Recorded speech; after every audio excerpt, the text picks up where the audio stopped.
every time. I'm just going to put this drink down. I've got a really bad cough, so apologies if I don't get through this set without coughing. Thanks for that pathetic round of applause. That was lovely. You may know me as the person who's helped you out with most of your fucking chairs this evening. I've got to be honest, I wasn't expecting that when I came tonight, especially a few latecomers. No, it's fine. I should tell you something before I go on. As well as doing stand-up, I'm also a medium, and sometimes messages come through. What? And I have to act, and I've had one come through tonight which could have a bearing, and what my spirit guide has told me is that in this area of the room I may need, what was it? I may need to turn the volume up, and it's hovering above your head, sir, the Hollister man. And it's telling me, are you hard of hearing? Slightly. No. Fucking liar, because I heard you when you came in. You said I got a problem with my right ear. Well, you fucked that up good and proper,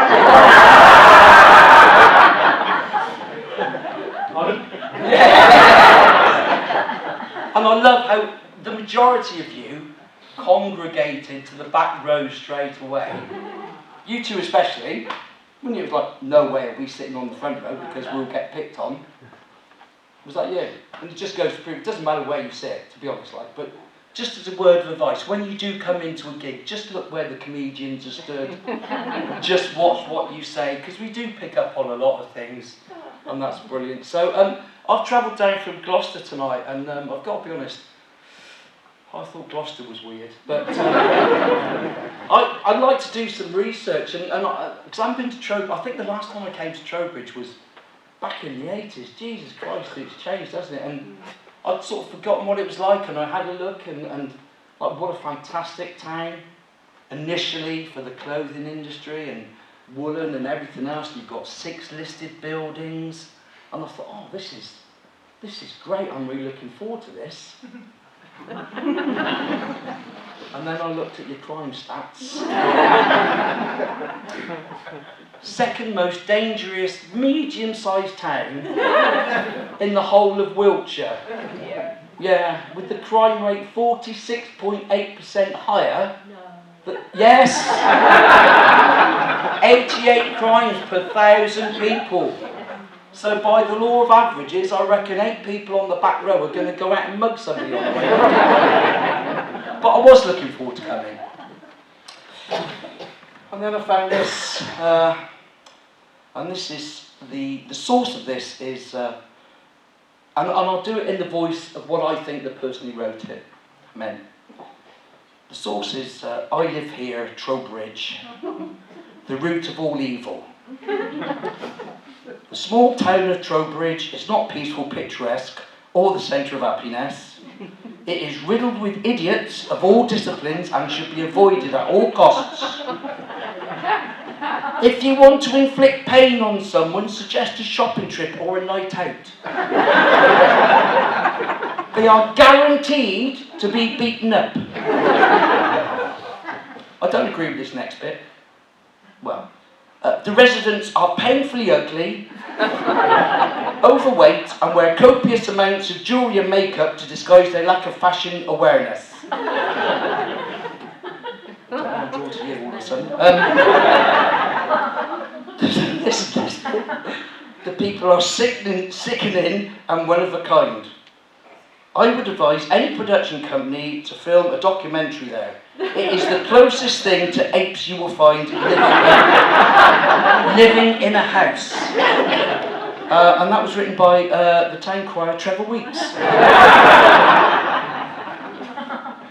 But you seem lovely. You seem really nice and grounded. Because not every gig's like it. I did a gig in Cirencester before Christmas, a place called Ashton Keynes. And I just went on, I thought, oh, it's lovely to be here in Ashton Keynes. And this lady from the back put her hand up, she said, oh, excuse me, young man. Thanks. I know it's spelt Keynes, Keynes, but here in the village, We prefer to pronounce it Kens. I hope you don't mind. I said, no, that's absolutely fine. Does make you sound a bit of a pretentious cunt.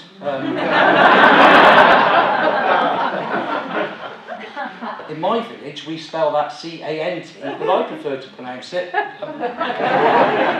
So I've been doing comedy 30 years this year, and it feels like it. And I've got to be honest, I had aspirations when I started.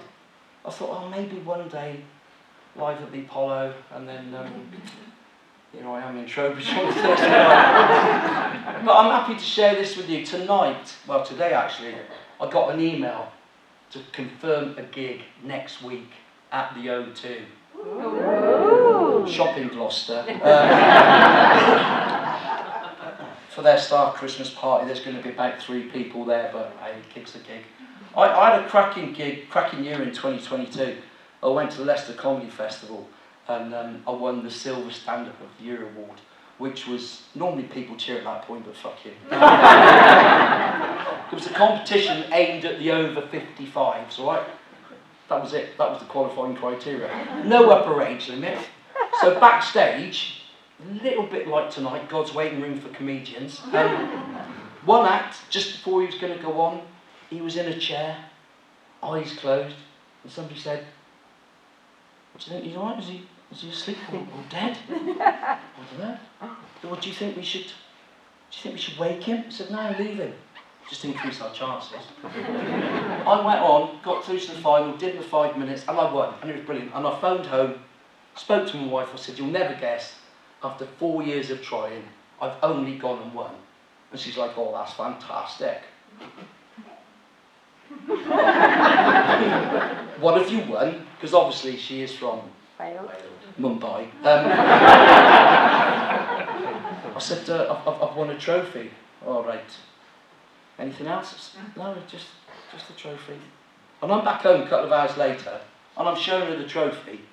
She said, "Well, that's lovely, but I'll ask you again. Was there anything else?" I said, "No, just this." And she's like, "What about the £500 cash prize that you advertised on the website?" Right? I was gutted because I had that lined up for a special occasion. And she's like, "What have I told you all through our marriage?" "I don't know, there's been so many things it's hard to remember to be quite honest." She said, "You should never lie." And she's right. Of course she's right. You should never lie. But she went on a cruise last April for a week, and she phoned me on the Wednesday. "All right?" I said, "Yeah, I'm fine, thanks, yeah." "Are you missing me?" I remember what she said, so it was like, "No." She started clutching at straws. "Well, I bet the dog's missing me." He wasn't, he was loving life. He was sleeping on my bed, I was feeding from the table, we were down the pub, we went and got tattoos, well I did. And it got to about the Thursday and he sat there, and I know he can't speak, but I could read his mind. He was just sat there looking at me and he was like, "Oh Dad, this is fantastic, isn't it, just you and me?" "Mm-hmm. Do you think we can move and just not tell us?" "No, we can't do that." We've done dry January. Yeah, still drank, just no sex. It was her fault. Before Christmas, she said, "Oh, we've been married so long. Don't worry about getting me a Christmas present." So I didn't. What? Shouldn't say anything, should she?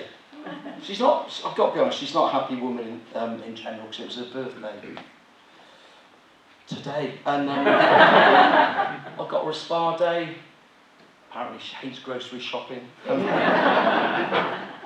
But the competition in 2022 was just after Valentine's Day. And we celebrated Valentine's Day last year, and I did the romantic thing. Phoned the florist, said I'd like to order some flowers for my wife. She said, "Would you like a card?" I said, "Yes, please." She said, "What do you want written on the card?" I went, "I'll just put to Lynn, all my love, Nick." And then she said, "Would you like a kiss on the bottom?" I was like, "Yeah." I could be there in 20 minutes. She's like, "No, I meant on the bottom of the card." I said, "Yeah, I know. I'm a comedian, I was just making a joke." And quick as a flash, she came back with, "I bet you don't get many gigs." But we celebrated Valentine's Day at home, and we were sat there just having a meal. And they said, can you remember how we met? Yeah, vaguely. So, well, if you remember, you had an advert in the Lonely Hearts column. In fact, you had 2. But I only replied to 1. Did you? Why was that? Well, in your second one, you put your height, right?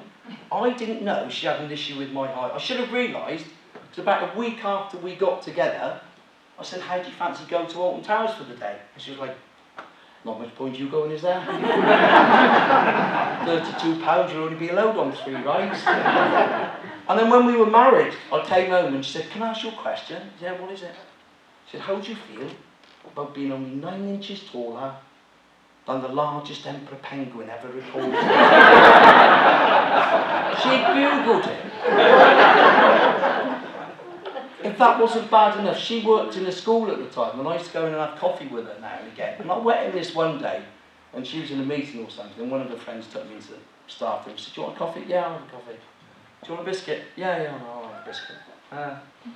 Why don't you pop a penguin like that? And she bloody told them all, they all knew. She does moan a lot, I've got to be honest.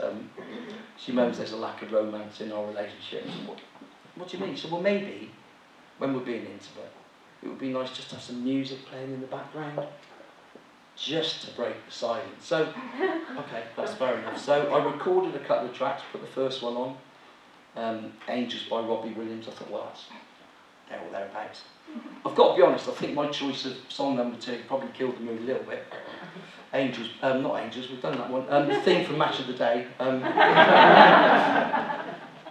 But what sort of cemented how our romantic relationship is we were watching a film, and it was an American prison film, and in it our hero was going to smuggle drugs into the prison by wrapping them in cellophane and then shoving them up his bum. And we were sat watching the film and she said, oh, look at that, it's bloody ridiculous. What is? Well, what he's doing there. Is it? What's that? She said, well, we know how hard it is to get something up there, don't we? Right? And I looked at her and I said, do we? And she went, oh no, it wasn't you. Gosh, I retired last year in 2023, so that was a bit of a turning point. So I've now spent 24/7 with her. And we've just got to that stage. Is there any other sort of retired people in the room? How are you finding it? Yeah, it's fine. It's all right? Yeah. What about, are you answering for him, or is it? You don't, are you okay with it? Are you retired? No. You don't, I was going to say, you don't look young enough to be retired. You don't look young enough either. Shit, I realised what hole I was going to fall in there. But yeah, 24/7, and we've just got to that stage, you know, that sort of irritating stage. There's nothing major. Breathing. And if we're out in the car, we'll be coming up to a junction, and I want to turn right, and I say, is it okay to turn right? She goes, yeah. And as I'm pulling out, if you're quick, I've got to be honest, that joke normally gets a far better response. But the other thing I find we're doing an awful lot of is spending time at the local garden centre. We used to go maybe like once, twice a month. Seems every other day now. I've got a loyalty card with them. And I went last August, and I went to buy a coffee, and she took the money and she said, oh, congratulations. Sorry? Well, it's your birthday today, isn't it? Why did you know that? She said, well, it's come up because you've got a loyalty card, it's got your date of birth, so it's your birthday. That's good news, isn't it? I said, not at this fucking age, it isn't. No, no, not really. I said, well, it is good news because you now qualify for one of our senior citizens discount cards. Great. I said, and what benefit is that to me? And no word of a lie, she reached across the counter, she patted my stomach and said, you get 40% off a roast lunch. So how much do I have to pay for this card? She said, oh, they're free. Right, I'll have it. So I took the card. We sat down having a coffee, and I'm just looking at the terms and conditions. And it was right, you do get 40% off a roast lunch. Served every Monday between 9:30 and 11:15. And I thought, who the fuck eats a roast lunch on a Monday between 9:30 and 11:15? But since last August, I have been. I've made a couple of, well, I've made one sort of resolution this year. I need to try and sort of be a little less angry, but you know, certain things irritate me. And what sort of sparked it, I was having a discussion with one of my stepdaughters at Christmas, and I inadvertently used the word Eskimo, because it's just a name that I've grown up with. I was born in '58, so it's just a name I've grown up with. She went off on one and said, that is so racist, so discriminatory, but you wouldn't know anything about discrimination because you've never been discriminated against. I said, right, hang on, let me tell you something. I applied for a gig in Bristol last year. It said acts wanted, particularly those of LGBT or POC persuasion, and I phoned up, so I'm interested in the gig. They said, are you LGBT? I went, no. They said, are you a POC? I went, yes, I am. They said, what colour are you? I said, ginger. They put the phone down. I did suffer as a kid, being ginger. The name calling, predominantly. Ginger nut, carrot top, Duracell, you little ginger wanker. And I can remember saying, Dad, just leave it out. And I was thinking of my dad the other day, because I was watching something on YouTube, and there'll be a certain demographic in the room who'll get this.